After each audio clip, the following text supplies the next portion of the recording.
Hey YouTubers, I'm on here just to do some video responses back. I've been going back and forth with a couple of creationists. I just thought I'd invoke YouTube's copyright rules to where you can use this for commentary basis. Please disregard the choppy and not very good video footage. I'm still learning on how to use all this. So let's start my first one being posted back. This user here, Canada Bear, is in response to a debunking video on Ben Stein's expelled no intelligence allowed. So let's go ahead and begin. By following the link in the description box. Now, let's move on to the response. Anyway, all this shows is that modern cells are complex. As I said before, scientists think that life began much simpler than that. Okay, notice something from the outset. He says, scientists think life began much simpler. This is the first of a long series of evidences of just how extremely biased this person is in his thinking. Let's go ahead and stop here. I'm going to do this point by point. All the scientists agree on this fact. The only ones who do not currently are those with the young Earth creationists. There is disagreement on exactly how that life began. However, the scientific community, through genetic research, through the fossil record, through geological timescales, they all come to that conclusion. There are many scientists who disagree with Darwin's proposition that And no, there's not. all life began more simple than it is today. Yes, correct. But because they disagree with Darwinism, they aren't even allowed to be called scientists. Let's go ahead and stop here as well. They're not allowed to be called scientists because to become a scientist means you have to have a theory, you have to be able to test that theory, and then use those tests to put them up against reality.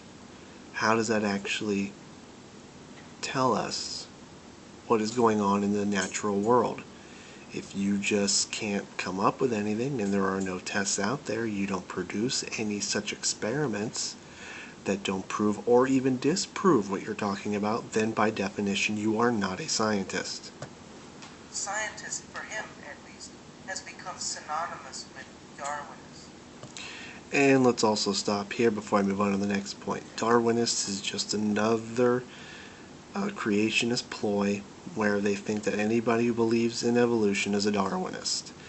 Darwin had the very first, the origin of species, where this did begin. However, since then, there have been many advances in this field of research and study. You can't call everyone a Darwinist. Let's move on to the next one.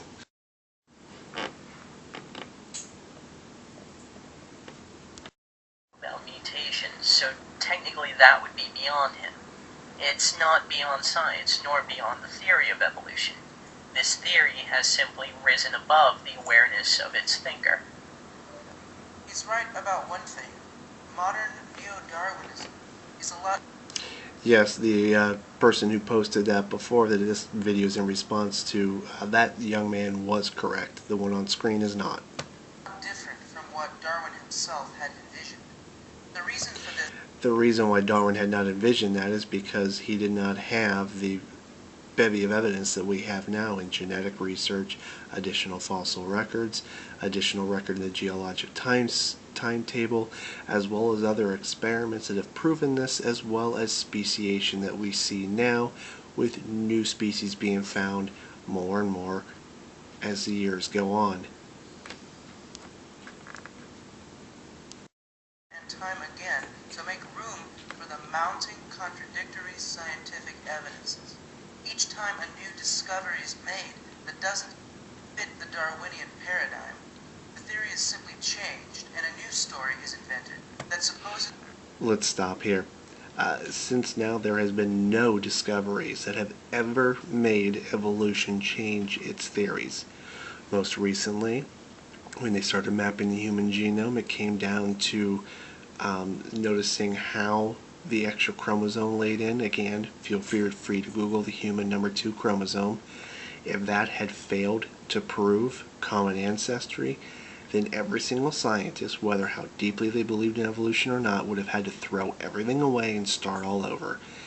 Every single new piece of evidence does not have to be reinvented for science. What they have to do is take that new evidence and build a better, clearer picture of the information we already have. My last point. Popularized by Stephen Jay Gould. This is the idea that evolution, rather than happening gradually, can move very quickly in short bursts, relative to a time scale of billions of years, that is, as a result of changing environments. To explain away the fact that the fossil record doesn't look anything like what a uniformitarian Darwinist would have predicted. We're going to go ahead and stop here. What he's talking about is Dr. Gould and what they did in their study in 1972. I'll say that again, 1972. Much of the confusion has arisen over the proponents of this punctuated equilibrium is that the mechanisms that they're advocating on. It's basically what taxonomy scale the theory applied to, how revolutionary their claims were intended to be. That's the question that scientists are looking into. And what really it is that they're trying to see how that applies to things like quantum evolution, salutarism, and mass extinction. This has nothing to do with them talking about how it disproves evolution and what this user, while I do believe is well enough educated, you need to get your evidences and everyone out there for more than just Answers in Genesis and Creation Encyclopedia, those places.